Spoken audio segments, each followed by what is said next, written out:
Welcome back. An Oklahoma lawmaker is explaining his remarks after he posted a news story on Facebook critical of Hillary Clinton. Republican Representative John Bennett of Sallisaw posted the story with the comment, 2 words, firing squad. Bennett says he posted the comment late Tuesday along with a link to a December 2015 article about Clinton's response to the terrorist attacks in Benghazi. Today, Bennett described his comments as sarcasm.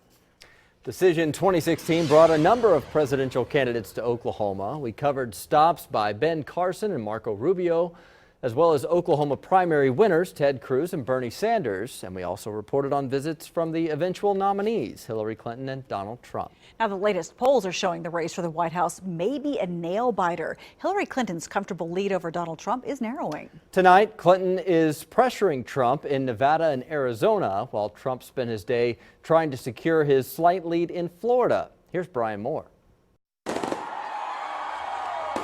With 6 days left, sparks are flying in the race for the White House. Donald Trump, hitting 3 cities in must-win Florida, predicts Hillary Clinton's emails will be her undoing. If she were elected, it would create an unprecedented constitutional crisis. You know what's going to happen.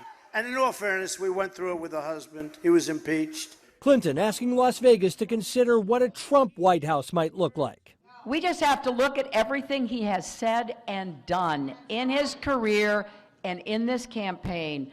It's crunch time. Stay on point, Donald, stay on point. Every word, every step critical as the candidates make their closing arguments. Hillary Clinton won't change Washington. They battled on the air in Game 7 of the World Series. I'd look her right in that fat, ugly face of hers. She ate like a pig. And ground troops are mobilizing. We're out here talking to Republican voters to encourage them to get out and vote. The polls are narrowing. Every vote is so important this year. A marathon race now down to the final sprint. Both candidates have a 2-rally day scheduled in North Carolina, a state that is also critical to Trump's White House hopes. In Washington, I'm Brian Moore. 2 News works for you. Campaign money helps candidates, but in the end, it's the votes that matter. And there's been a lot of talk about winning the popular vote versus winning the electoral vote and how the winner is really decided. So here's how it works. A candidate needs 270 electoral votes to win the White House. Each state gets an electoral vote for every senator and U.S. House member. So here's a map showing the breakdown. Every state has 2 U.S. senators. The bigger states then have more House members, and they have the more electoral college votes. California, for instance, has 55 compared to Oklahoma's 7.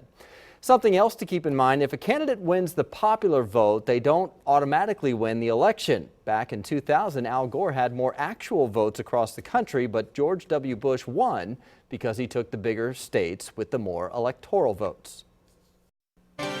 Right now on KJRH.com, a look back at the presidential elections with this interactive map. It shows voting trends and how states have changed over the years all the way back to 1932.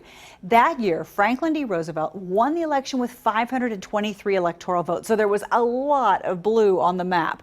Fast forward to 1948, Harry Truman won the most votes, and now notice these purple states right down here. Well, people in North Carolina, Alabama, Mississippi, and Louisiana, of course, all voted for the states' right party. Dwight Eisenhower won the next 2 elections.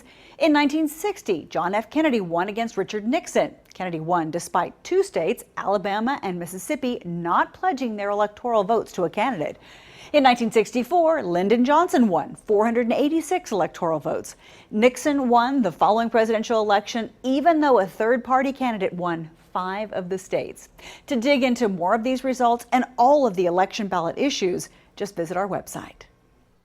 And a recent average of polls by Real Clear Politics put Hillary Clinton at 47%, Donald Trump at 45%. But will those numbers hold until Tuesday? Well, we can't tell the future, but we can look to the past. And a week out in 2004, George W. Bush was up by an average of 2.3 points over John Kerry. He ended up winning by 2.4 points.